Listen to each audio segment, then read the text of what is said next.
Hi, hi. Um, can someone check something for me?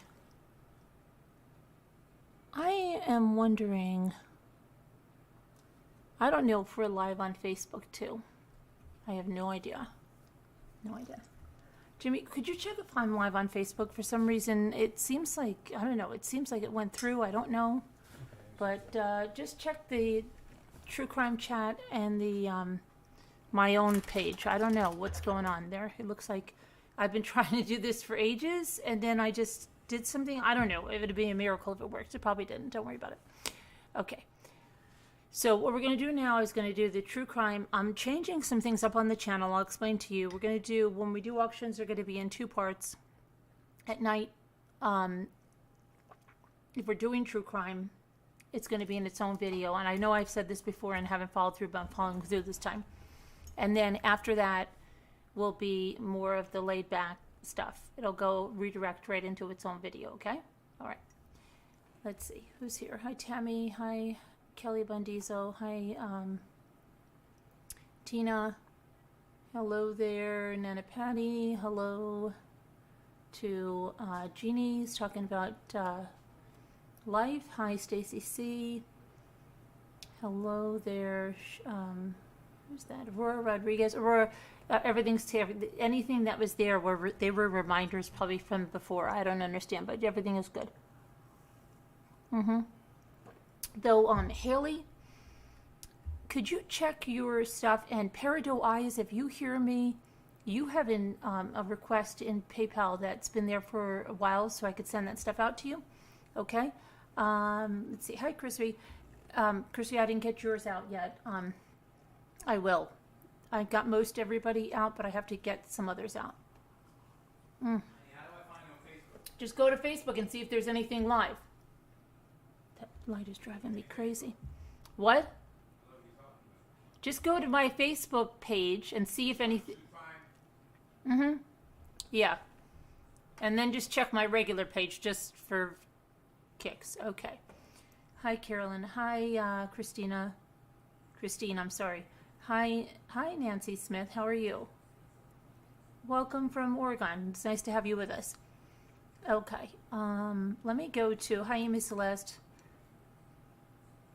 Hi, Dandy. Okay. So first off,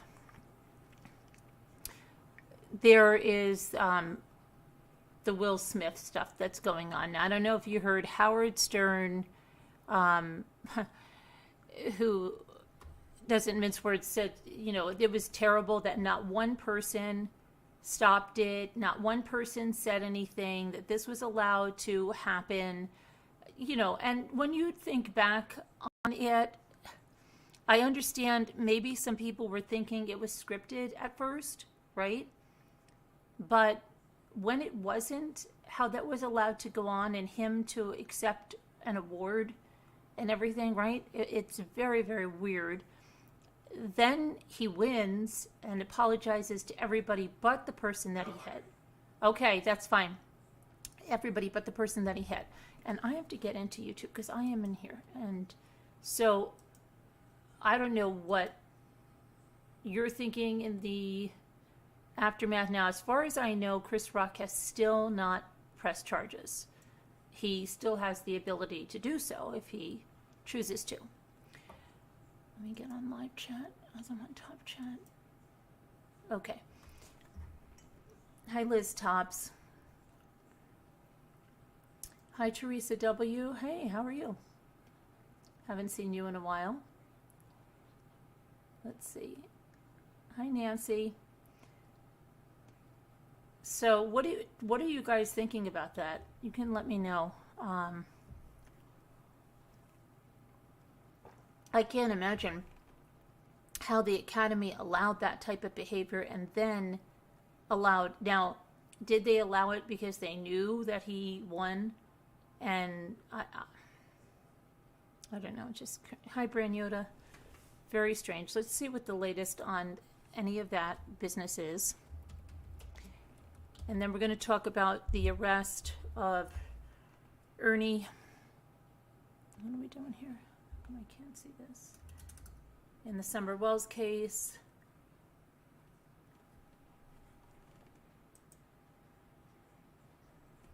Okay, let's see what's going on here.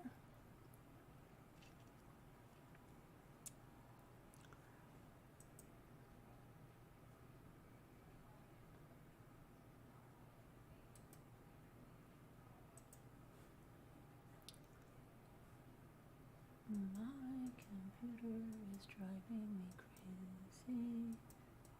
Crazy, I tell you.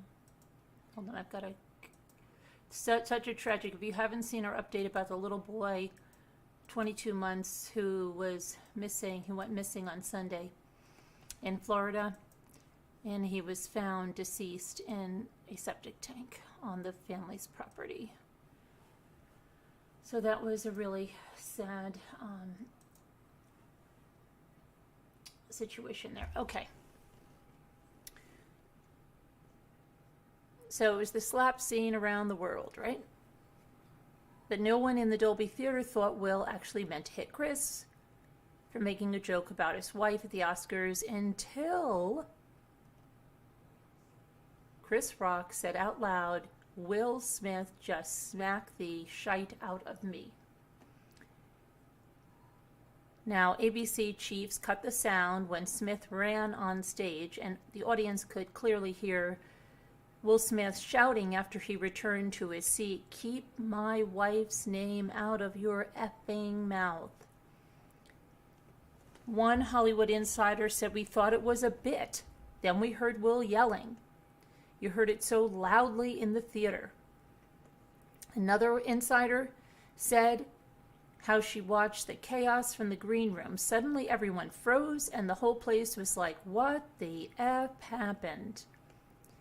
The insider said how Smith's longtime publicist, Meredith O'Sullivan Wasson, Academy CEO Dawn Hudson, Oscars producer Will Packer, and Academy president David Rubin then walked into a private room very quickly with great seriousness. The joke wasn't reportedly on the teleprompter or practiced in rehearsals, but among Rock's people, no one thought there were any issues with the jokes. There was a sense that something was wrong with Will, said the insider. I heard Chris's manager, Jason Weinberg, say, "I've got to deal with the LAPD now, and I have to find out what's going on," and then he walked out. Everyone was saying, "Holy shite," even the bartenders. The gravitas was not lost on anyone. There were people saying, "Poor Chris." People were wondering if Chris's face was red because he was blushing or if he was hit. Pictures right after the slap show Rock on stage talking to a seated Smith as though trying to make peace, but a source who knows the comedian says he wasn't attempting an apology. Rather, he said, whoa, okay, I hear ya. I'm just here to give out the Oscar." How does that read as an apology? He was the one who was assaulted live. The fact that the guy continued to be so cool after this assault, he deserves an Oscar.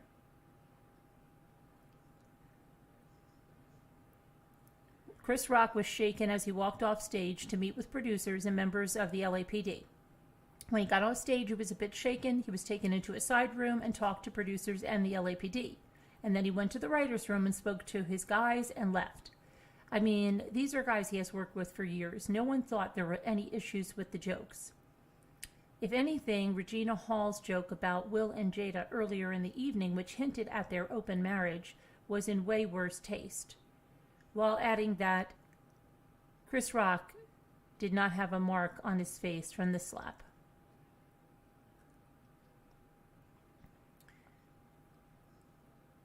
During the awards season, Smith, age 53, and his 50-year-old wife have repeatedly been the butt of jokes about their marital status, and some have speculated that Chris Rock's Barb, Jada, G.I. Jane 2, I can't wait to see it, referring to her bald head, might have been the last straw.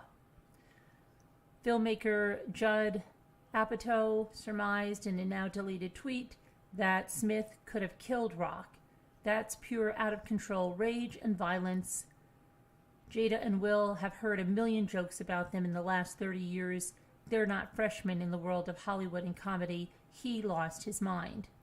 The Wall Street Journal reported that Chris Rock's joke was wasn't on the teleprompter, nor was it practiced in rehearsal. Meanwhile, Rock reportedly did not know that Pinkett Smith suffers from alopecia, which causes hair loss.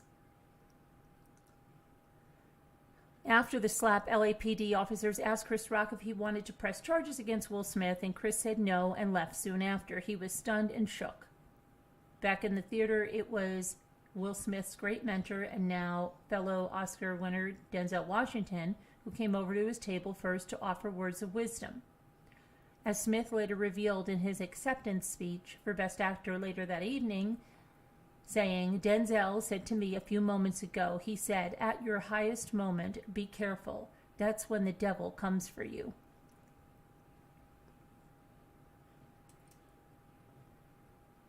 Hold on, I'm just trying to get a different picture up here.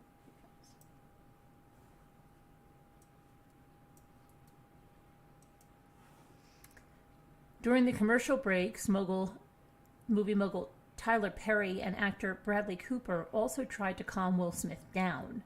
Fellow nominee Nicole Kidman was seen giving Will Smith a hug. He was wiping his eyes of tears. He knew it wasn't good, said a Hollywood Reporter Words columnist Scott Feinberg on his podcast The Town about Smith in the aftermath. Meanwhile, it was clear that Will Smith would not be leaving the ceremony. Everybody started to realize he's going to get back up there. They did not escort him out, said a former editor of The Hollywood Reporter on the podcast named Matt Bellany. Music magnate Diddy attempted to smooth things out on stage as he appeared to introduce a 50th anniversary tribute of The Godfather. "Okay, Will and Chris, we're going to solve this like family at the Gold Party, okay?" Referring to the Oscars after party hosted by Jay-Z and Beyonce. "But right now, we are moving on with love. Everybody make some noise." Okay, and during a commercial break, Bradley Cooper tried to calm Will down. Hold on, wait. Picture's not going there. The backstage industry said Diddy was minutes from getting on stage when the slap happened, and he was trying to stay in the moment and rehearse his script. He wanted to thank Will Packer and Shayla Cowan for an incredible show as the first-time black producers and to thank the host, but he wanted to lift up the room, show Will and Chris they are family, and bring them back together. He went up to Chris backstage and gave him a hug. They had a private conversation and went to Will in his seat and hugged him too.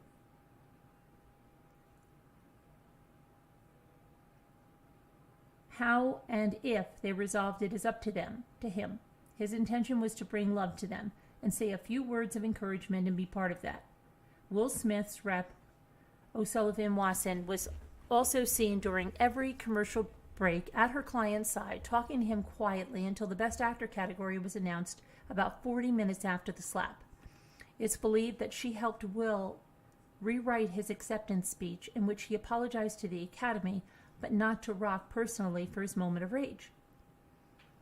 As expected, Will Smith won his first Oscar for playing Richard Williams, the father of tennis legends Serena and Venus Williams, in the movie King Richard. He kissed his wife and bounded up on stage. Despite his acts of violence, the crowd gave him a standing ovation, although Bellany said that some people in his row refused to clap.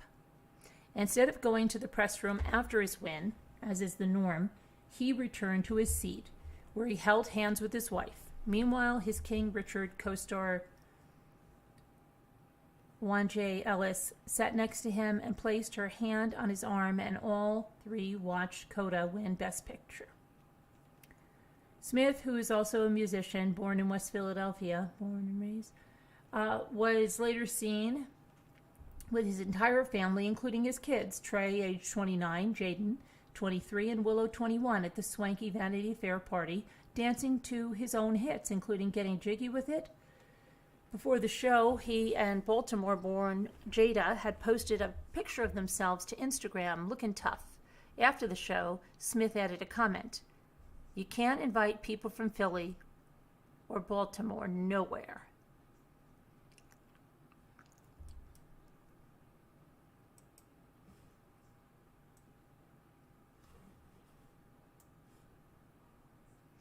Meanwhile, Chris Rock, 57, headed over to the annual Oscars party hosted by his pal, multimillionaire Guy Oseary. He's okay. He went to be with his best friend, said the source who knows Rock. Bottom line, you don't hit people. It was a joke.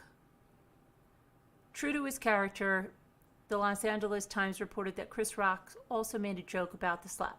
Backstage, the comic said he just got punched in the face by Muhammad Ali and didn't get a scratch. By Monday afternoon, Smith had finally apologized to Rock on Instagram, saying, "I would like to publicly apologize to you, Chris," he wrote. "I was out of line and I was wrong. I am embarrassed and my actions were not indicative of the man I want to be. There is no place for violence in a world of love and kindness." Okay. Now, let me just see something here, because I don't know where you are. Okay. Are you guys here? You guys are here. Let's see what you're saying. You're saying it should not have happened, and it did. Mary Tackett says the authorities should be involved, not the show. Okay. Hi, Whisper to Me. Heidi. Hello, Heidi. Yeah. I don't know why Heidi's comment was, maybe that was a mistake. I don't know.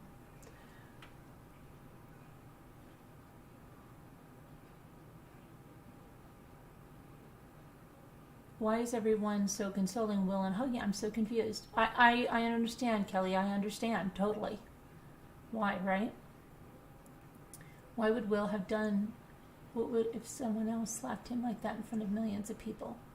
Christine, I wonder, right? And especially because in his speech he says, basically, and I'm going to paraphrase, before they're in the public eye, they have to be used to people saying all kinds of things, Mm-hmm.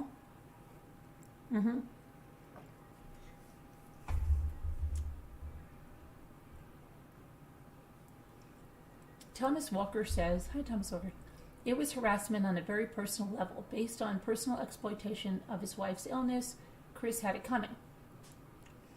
But Thomas, let me ask you something.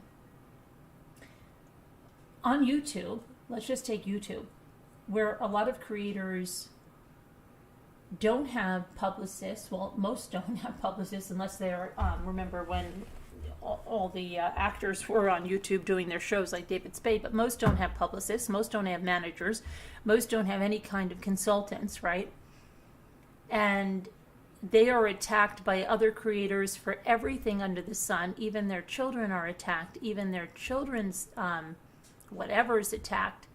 So then on the same token, Thomas, would it be okay if I walked over and punched the creator in the face that said the most disparaging things about my deceased son? Would I be okay if I smacked her in the face? No, right? Mm-mm.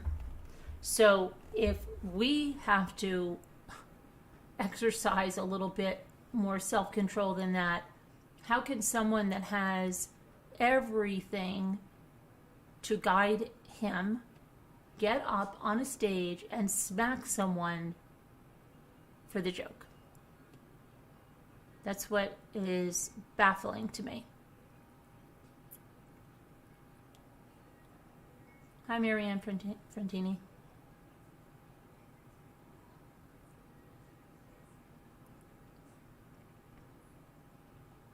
Some have attorneys. Yes.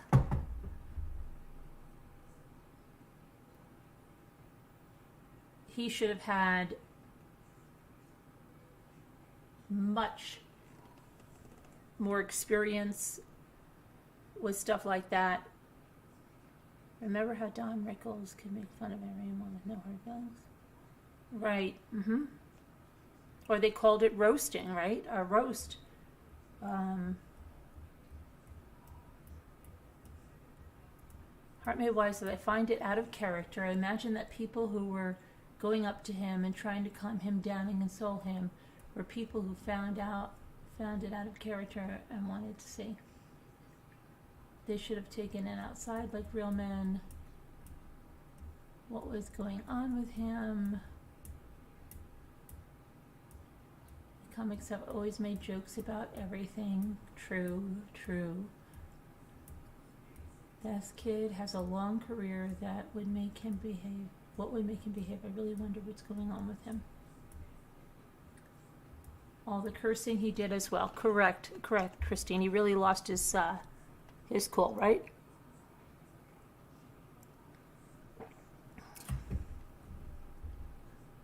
Will we all see what happened to Jim Carrey?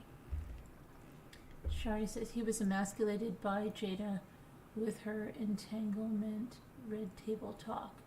This was misplaced rage directed at Chris instead of Jada. He was emasculated by Jada with her entanglement red table talk. I'm not sure what that is, sorry, because I don't know what, I really didn't watch all, was that happened at the Oscars or sometime before? I don't know. Jada made him do it. He did it as a grand gesture, and after he laughed at first, and then his wife put a bug in his ear after all their open marriage ball. Something angered him more than that joke. Yeah, obviously, right? The foul mouth, cringe and gross, Heidi Lynn. Okay, yeah. So we'll see. I'm sure more will be coming. Yeah, there was.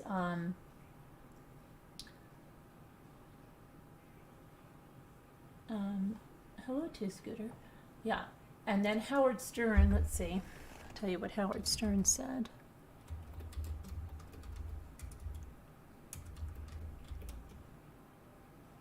Uh-oh.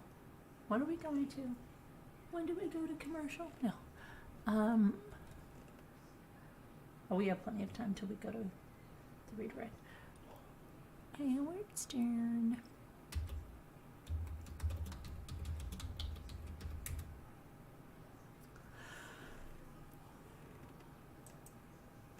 Okay, this is what Howard Stern says, controversial character in and of himself. He says he was disturbed by Will Smith's assault on Chris Rock at the 2022 Oscars and argues that the King Richard actor must suffer from mental illness. And I quote Howard saying, "This is a sign of great mental illness when you can't control your impulse." Yeah, that's what I find the most disturbing. Like I said, he's got managers, he's got publicists, he's got everything money can buy. He is not new to this business. He's been in this business over 30 years.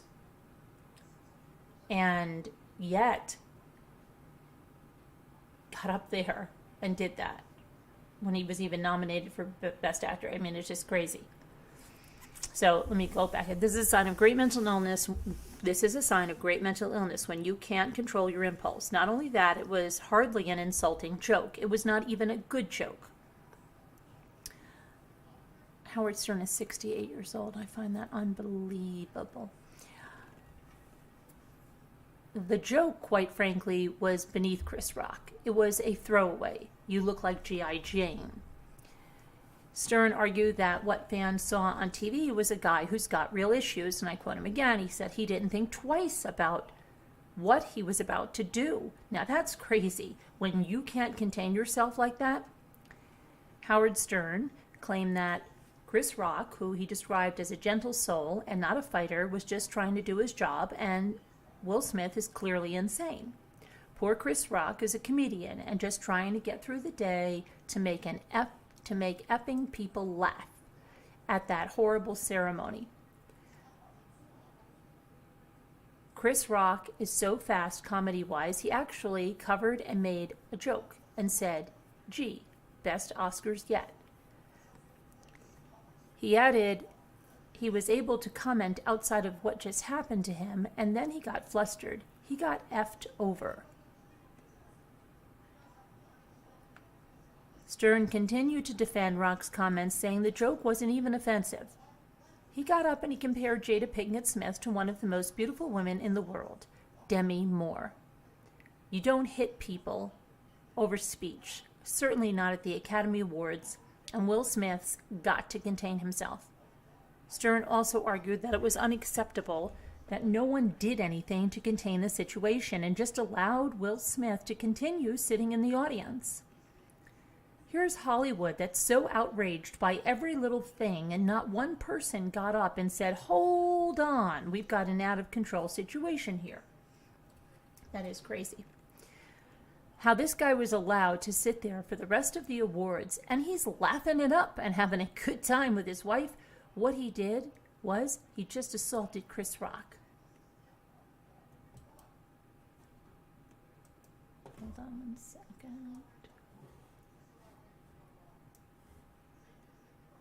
Stern said he thought the assault was staged at first, as I did, but realized that the attack was just Smith acting on impulse. The first thing I said to my wife, the F is going on? Is this a bit? Because we're security. This is a live television event. Not one person came out because he's Will Smith. He decided, let's see, he was going to take matters into his own hands at a time when the world is at war. Bad timing, ma'am. Man, calm your effing arse down.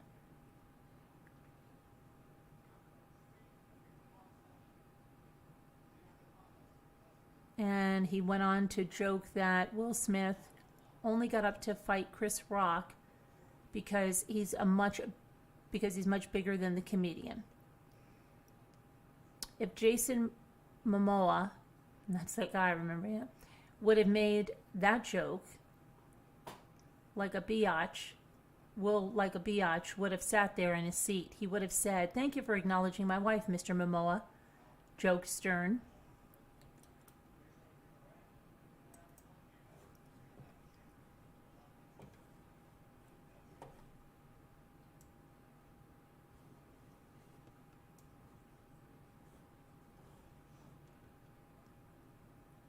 He also pointed out how strange it is that Smith was not arrested for his clear assault of Chris Rock, noting that Chris Rock reportedly isn't pressing charges. Why does he have to press charges? We saw it on live TV with our own eyes. Smith struck Rock across the face with an open hand for cracking a joke about his wife's hair at the 94th Academy Awards. Now, Jada Pinkett Smith recently shaved her head and has been open about her struggle with alopecia, which causes hair loss. Jada, I love you. G.I. Jane 2, can't wait to see it, Rock said on stage. Pinkett Smith visibly turned angry, and Will Smith swiftly walked up to Rock to assault him. Keep my wife's name out of your effing mouth, Smith shouted repeatedly after exiting the stage. Minutes later, when he was accepting the Best Actor accolade for his role in King Richard, Smith apologized, though he notably did not mention Chris Rock. I want to apologize to all my fellow nominees. This is a beautiful moment, and I'm not crying for winning an award, he said while choking back tears. Love will make you do crazy things. Chris Rock and Will Smith had plans to make amends at the Vanity Fair after party, which Sean Diddy Combs later confirmed. That's not a problem. That's over. I can confirm that, Diddy 52 told us, adding it's all love. They're brothers. Okay, so there you, hold on a minute, go back here. So let's see, Snow Remover, hi Ren. Snow, I can't figure out if it was fake or not. I mean, it was staged. He would not have been laughing from the get-go, but it smells. Maybe Chris Rock. There we go. Sure looked like exactly what I was taught how to throw. Yeah, I thought so too, Earthbound, but then I don't, who knows anymore, you know?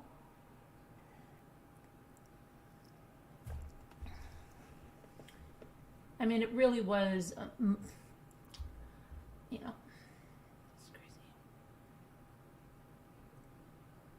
Who knows, right? Who knows? I don't know. Let's go on to the next thing because, now, who's following Summer Wells and this guy, Ernie Shells, that got arrested And he was the guy that was talking with Candace and talking about organizing search parties to go to caves and other things. And he was arrested. Okay, again, he's been arrested before. Hold on a minute. But he was arrested again. And let me tell you what the charges are this time.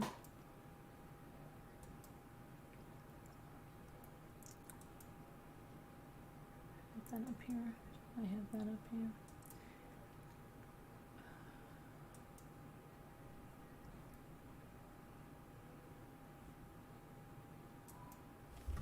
Get this.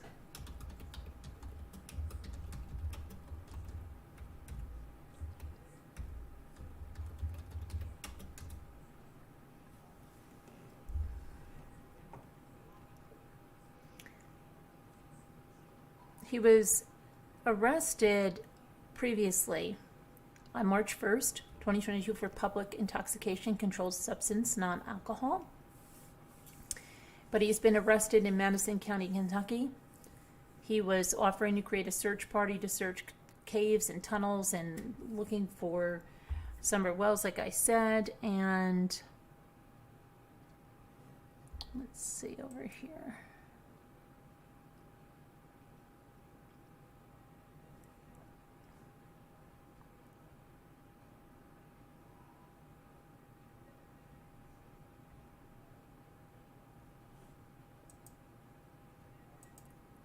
Hang on one second.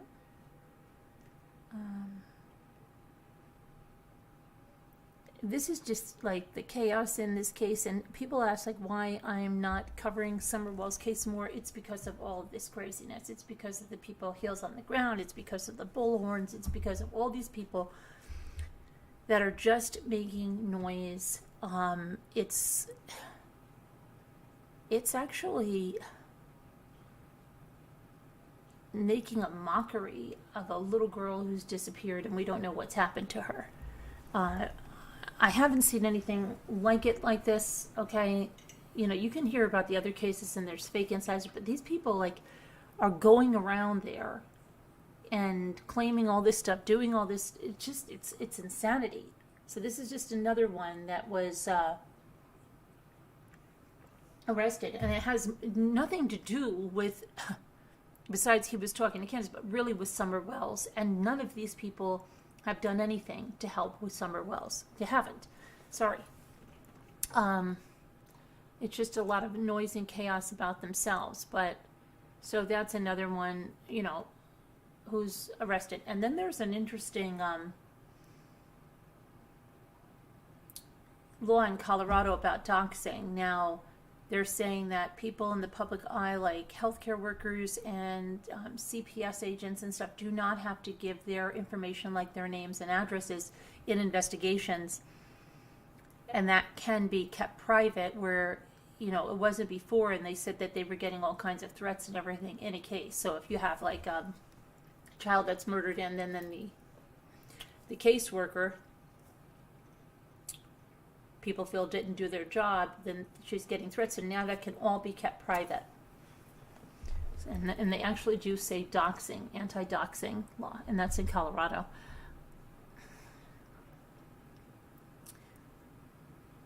Not one of her relatives cries for Summer.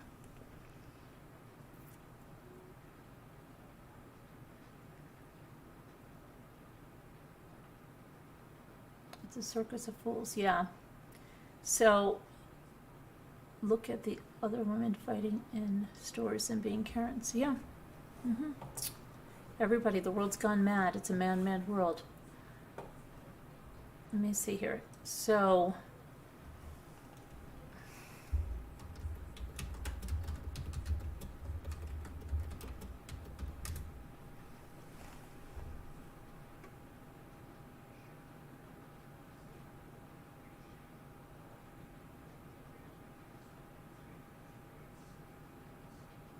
he's been arrested many times. Even 2011, you can search his name. He was a promoter, it looks like, of wrestling, didn't pay them. His Rescue Our Children operation, yeah. I haven't been following this crap, but yeah, I guess Ernie Shell, he had a Rescue Our Children new awareness programs here. And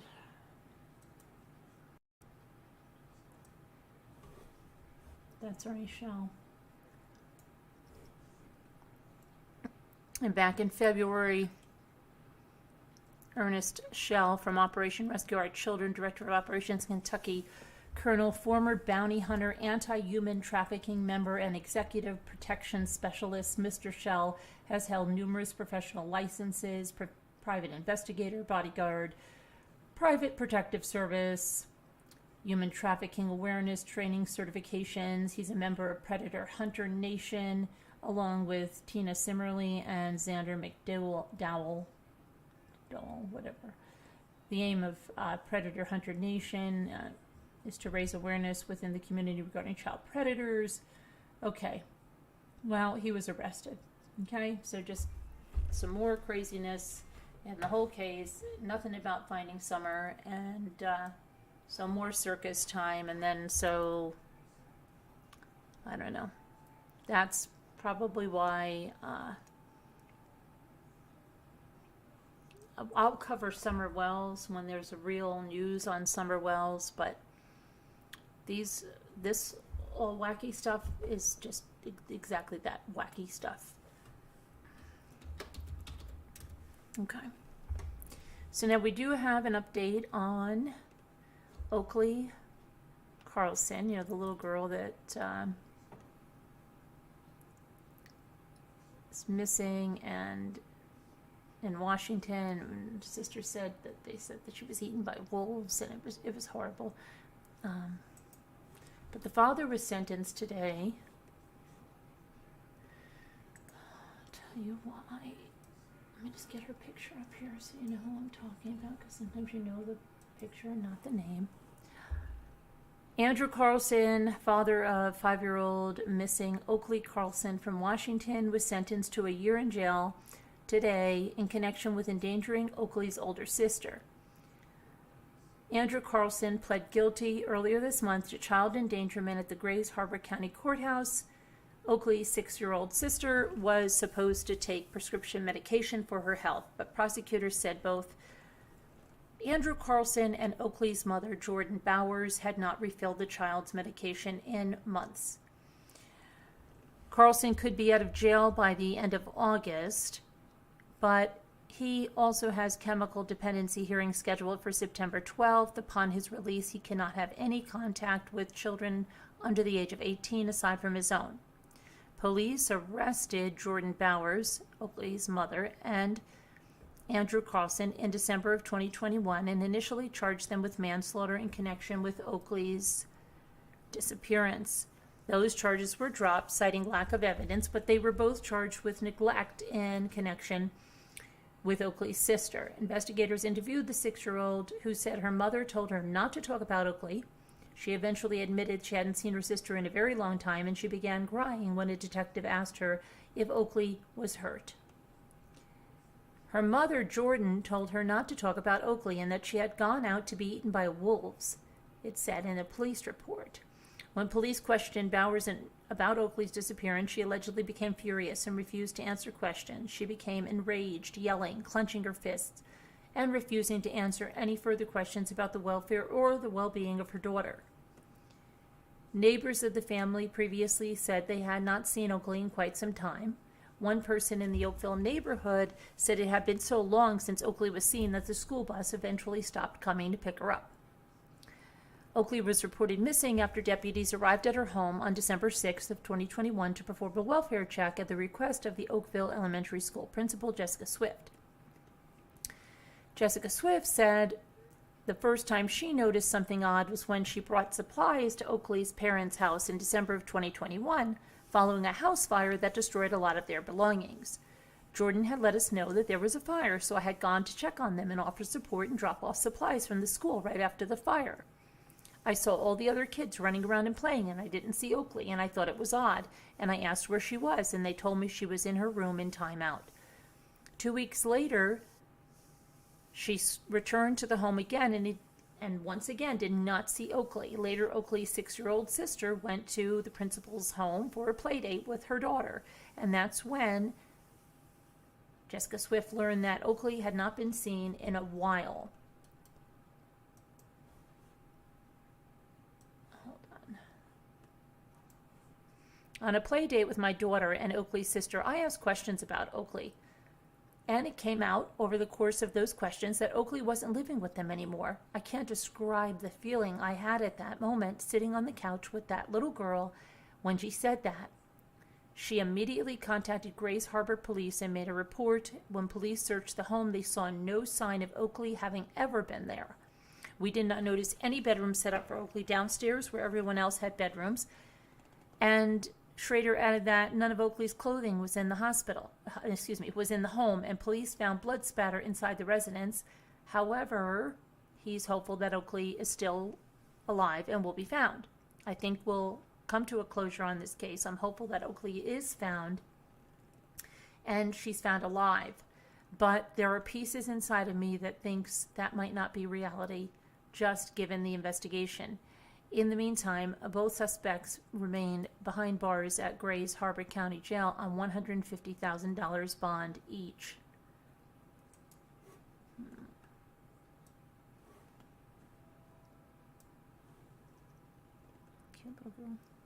Investigators would like to speak with anyone who has seen or spoken to Oakley since January of 2021, as well as anyone who has direct contact with the parents during the same time period.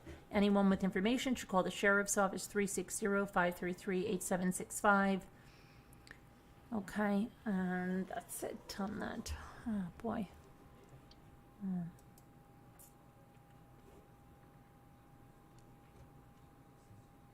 And then we have some more news about Naomi.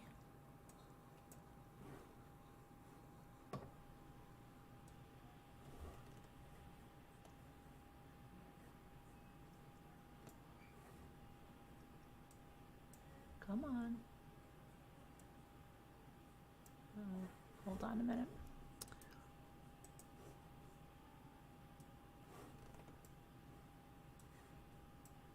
She's not lining up here. Okay. So, now the Nevada man who's accused of kidnapping 18-year-old Naomi Irion served time in prison previously for accessory to murder and related charges. Troy Driver, who's the suspect accused of kidnapping Naomi from a Fernley Walmart parking lot earlier this month, pled guilty in 1997 to robbery, accessory to murder, burglary, and firearm charges. Court documents indicate that Driver, who was 17 at the time, helped to get rid of the victim's body, identified as Paul Stephen Rodriguez. Rodriguez, a methamphetamine dealer, was shot and killed by his own girlfriend, Alyssa Marie Moore, in California.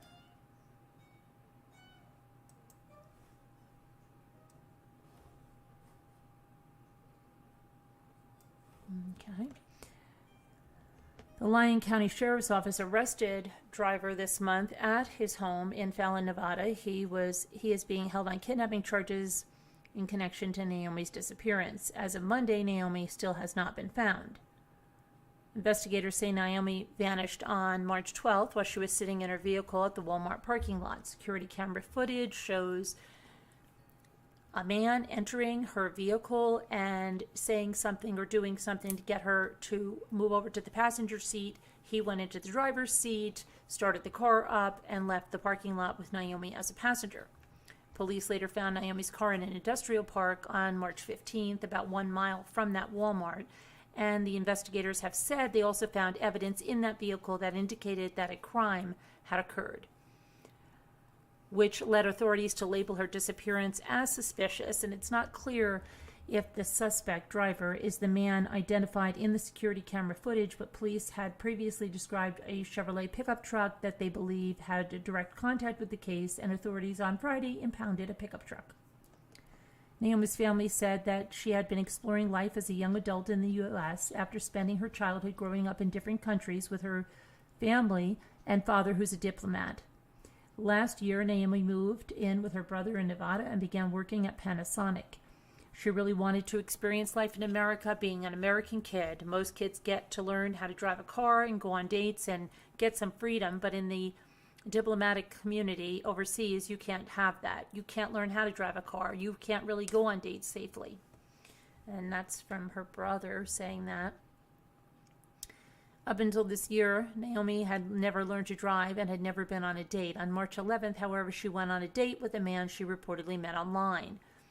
I saw her the night before. She had gone on a date Friday afternoon. She was going to bed early because she had to work in the morning.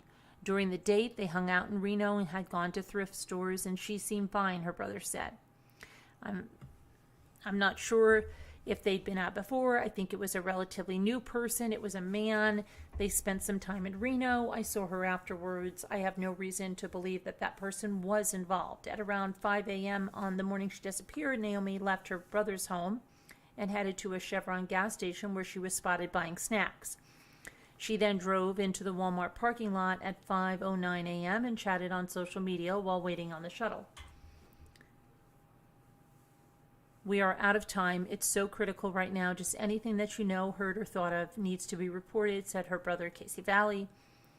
Naomi is described as a white female, standing 5'11" tall with green eyes. One is green and one is brown.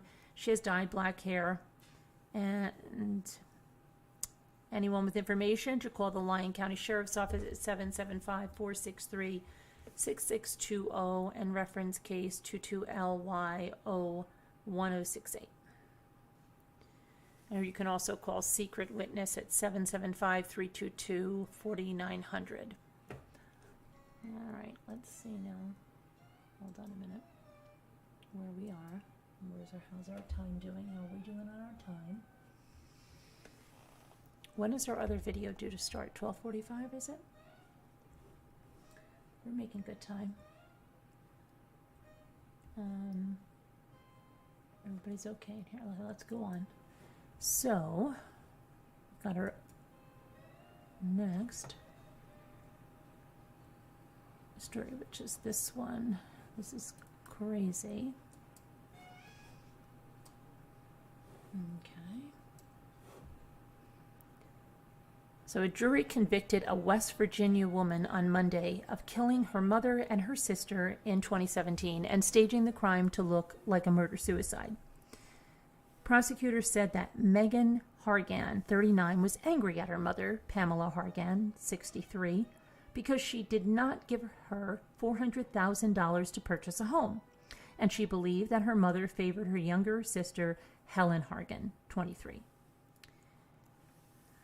They also said that Megan made fraudulent transfers from her mother's account the same day she murdered her mother and her sister. Megan reportedly staged the scene to look like her younger sister killed their mother and then took her own life, when in fact, Megan killed them both. One of the victims was found in the bedroom, while the other one was located in the laundry room. The rifle used in the murders was discovered in the bedroom, and it was wedged between Megan's legs.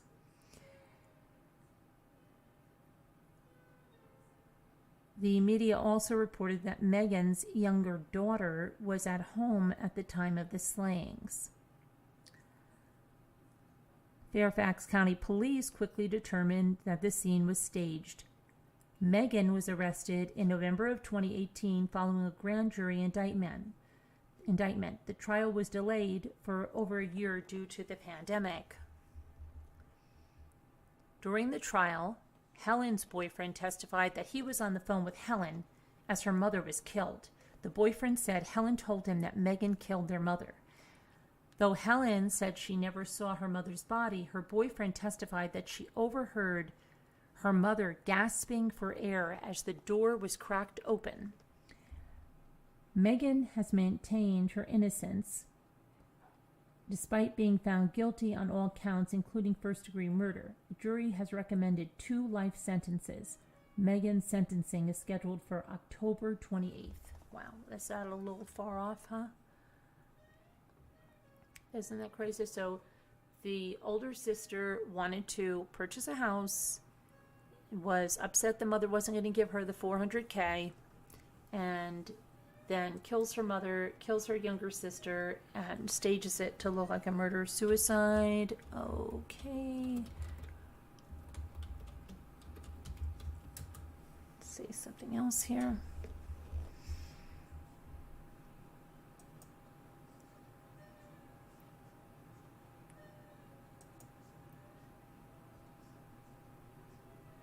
Read a little more into this. This happened on July 14th of 2017 when mother and daughter were found dead inside their $1.3 million home in upscale McLean, Virginia.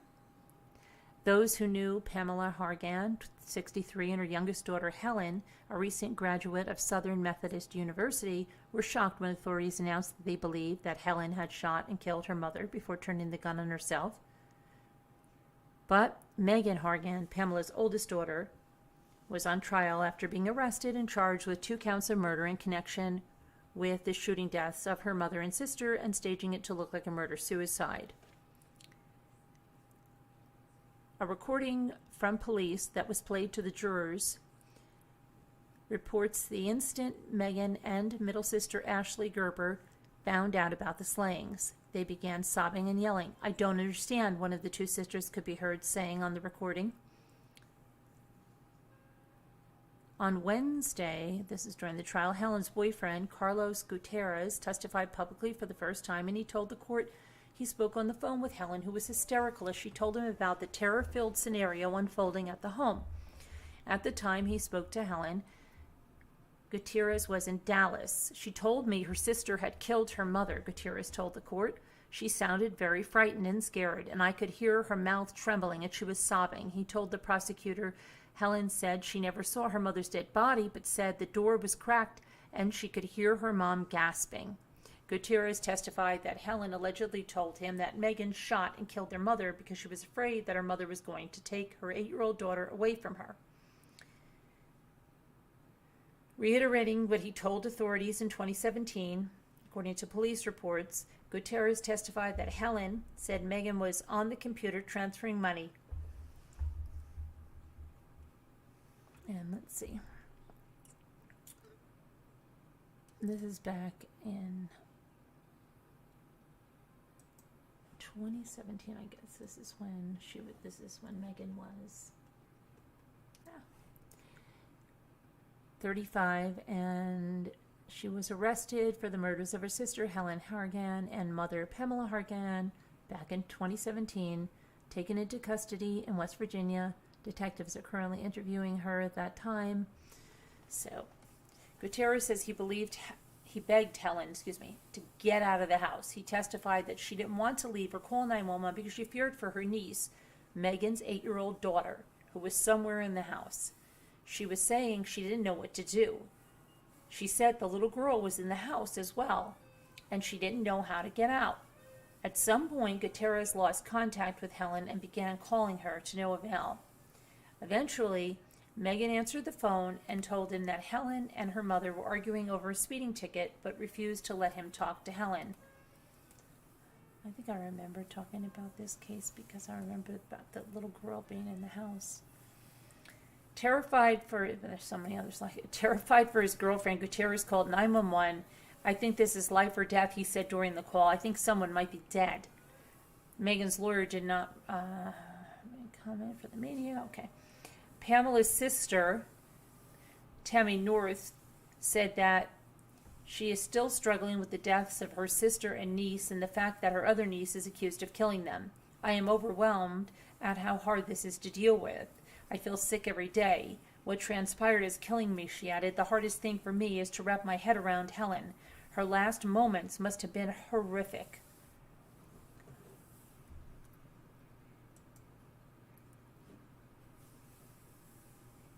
Let's see if there's any other news here. So you hear at one point it's about the $400K. At another point it's about her mother taking custody away from her.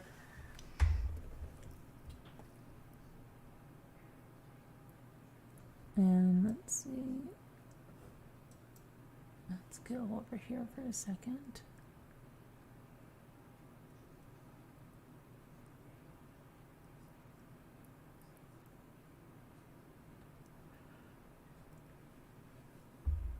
In 2018, Pamela's sister Tammy North said she felt that Megan Hargan was motivated by jealousy and greed. I believed from day one that she did it, she said. She added that Pamela Hargan had bought Helen Hargan a house she was due to move into just before the pair were killed. Megan Hargan attempted fraudulent money transfers from her mother's account on the day of the murders.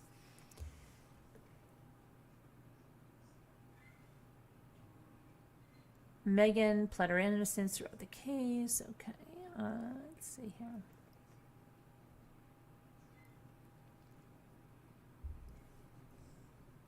Let me just look at one other thing. Hang on.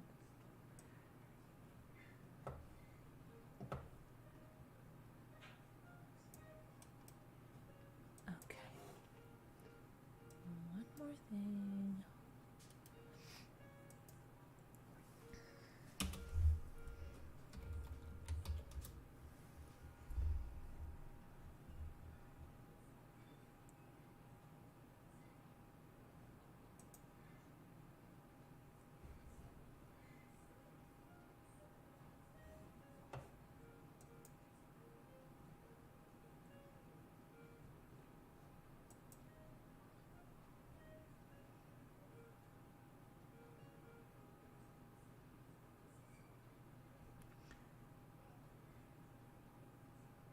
Morning of November 9th, arrested. Okay, so she wasn't arrested until the morning of November 9th. They were killed July 14th of 2017. And November 9th of 2018, detectives from FCPD Major Crimes Bureau arrested Megan Hargan near her home in Monongalia County, West Virginia, for their murders. The bodies were discovered by officers after a 911 call. Due to the complexity of the evidence, a reconstruction of the crime scene was completed by an independent company. Forensic findings led to Megan Hargan, and the Major Crimes Bureau remained vigilant while pursuing every investigative lead. Megan was interviewed on July 14th and then again a few days later. Megan attempted fraudulent money transfers from her mom's bank account on the day of the murders as well as the day before. Megan Hargan was indicted by a multi-jurisdictional grand jury November 8th for 2 counts of first-degree murder and 2 counts of using a firearm and committing a felony. This is a tragedy. Domestic violence is at its worst, said Major Ed O'Carroll, commander of the Major Crimes Bureau.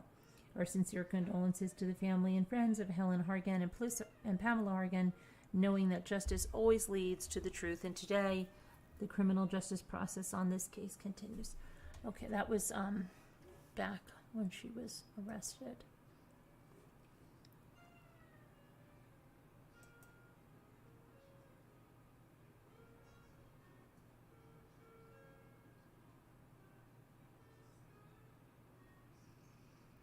So, yeah, that's pretty bad.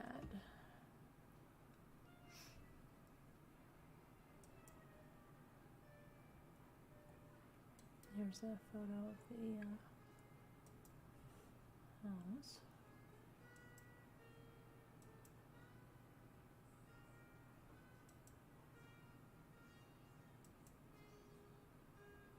My goodness, I have too many tabs open here. Just too many tabs. Hang on. We're going to do crafts and stuff after this, so it's going to redirect. So if you want to get that ready, if you want to come up with crafts and chat, you can chat and crafts, or just chat.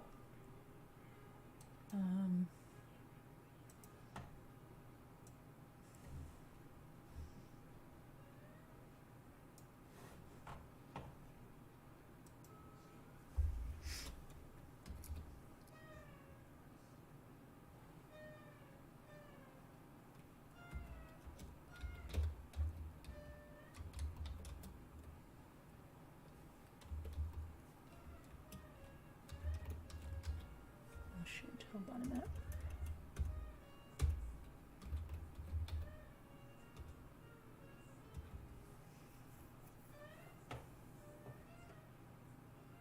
I want to just see one thing here. over here. Okay.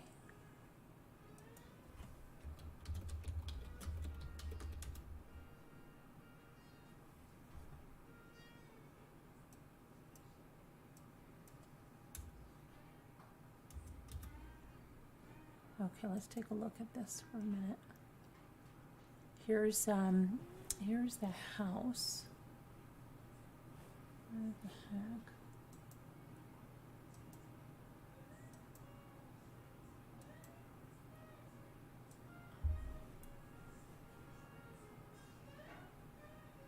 We'll look at that in a second. So Megan Hargan was accused of murdering both her sister and mother in 2017, making it look like a murder-suicide. A Fairfax County jury handed down the guilty verdict Monday against the woman accused of murdering her own mother and sister in 2017.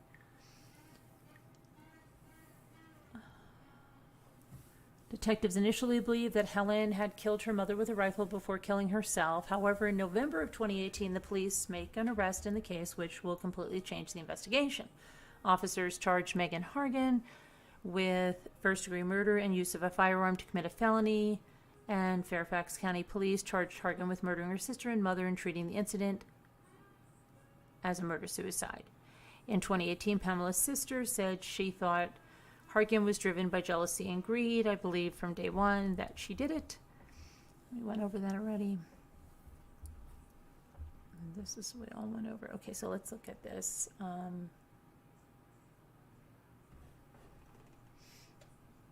Let's look at her house.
So that's the house where it all happened, and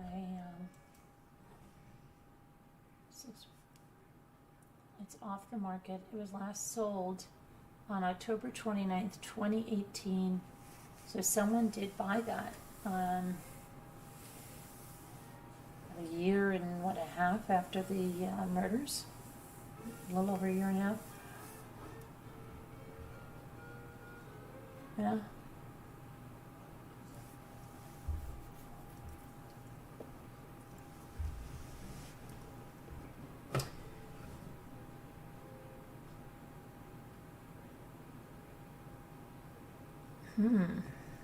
Interesting. Okay, and that is that. Now, did we have anything? How are we doing on time? We're doing okay. Let me go back and see if you guys have anything to say about any of that stuff that we just went over. Hello.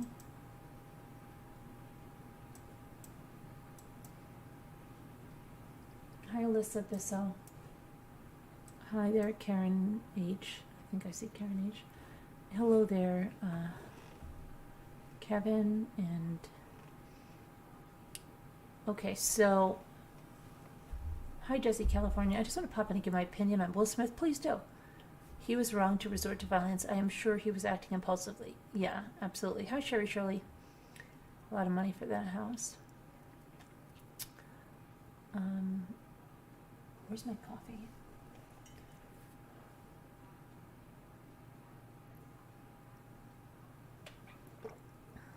Hi, Haley Ryan. Haley Ryan, can you check your PayPal, please? Because I sent you a request, I think last week. I have another one to send you, but it probably won't be any more shipping on that. That's the good news, because that's there and it's ready to go. But could you just check that, please? Thank you. And Paradise, if you're here, could you check that too as well? Thank you. Okay. Sherry Shirley, I didn't get yours out today. I'll get you that tomorrow.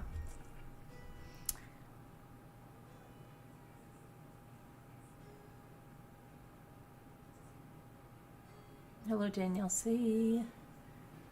Yes, we're doing a chatting and crafting panel. We're changing it up here on the channel, Kevin.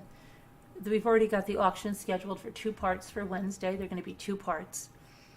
The nightly lives are going to be in 2 parts too. The first part, and I've said this many times, but we just haven't followed through, but I'm following through this time, darn it, is going to be the true crime portion and discussion, and then the second half is either going to be chatting and craft. It's going to be the more like after the true crime, this is what we do thing. We'll do our own thing, but it's not going to be included with the true crime anymore. You're a bigger fan of Chris Rock now.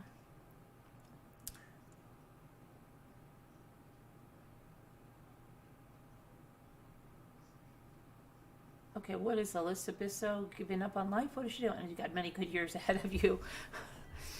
What's the matter, Alyssa? Scooter making you feel bad again? Don't let her do that to you. Hi, Debbie V. Hi, Deborah Vancouverden. So, any comments on any of the stories that we covered?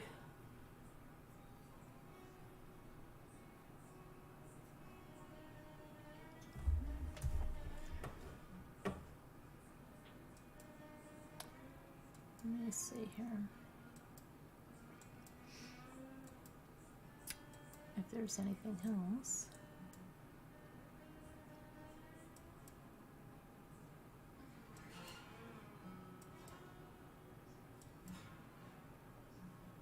I have to close some tabs here on my computer.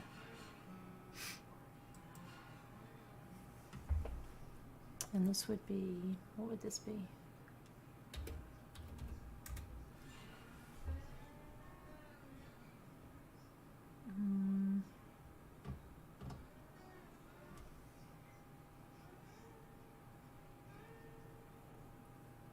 You know about the little boy found in the septic tank, right?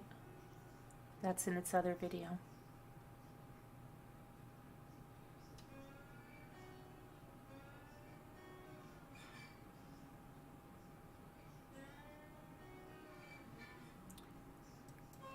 Okay, here's one that you might want to see. Hang on. This is not the one that the Lifetime movie was about. Do you remember that baby that was abducted and then there was a Lifetime movie about her? I'm not talking about Kimberly Mays or anybody like that. I forget which one it was. It was,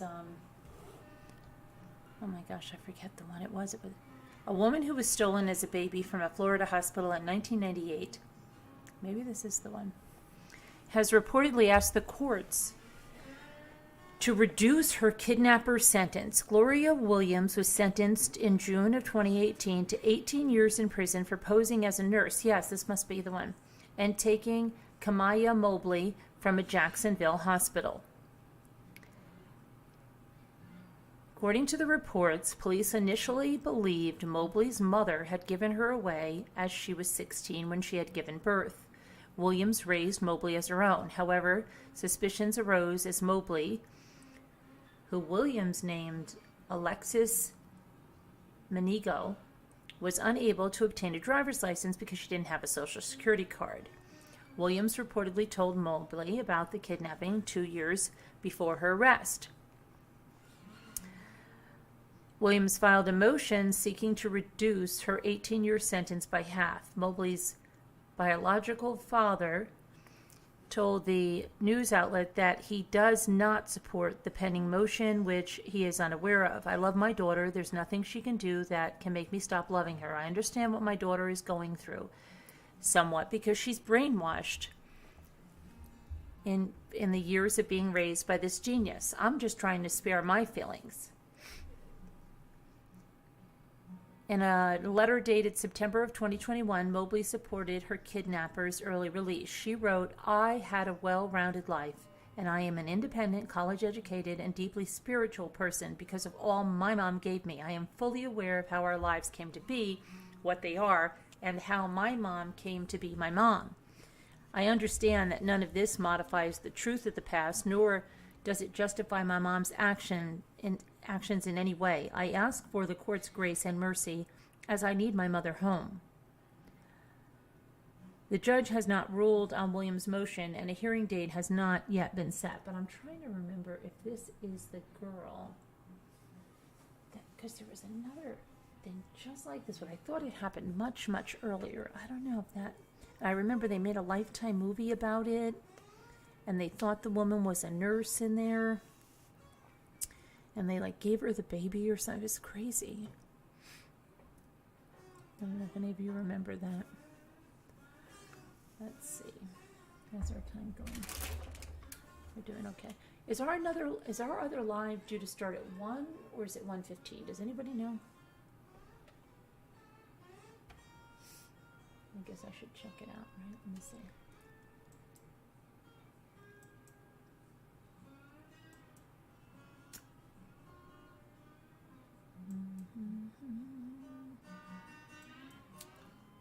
Oh my goodness, let me see. Our next live is due to start. Our next live is due to start. Where is our next live? Hold on. It's upcoming, and let me see when it's due to start.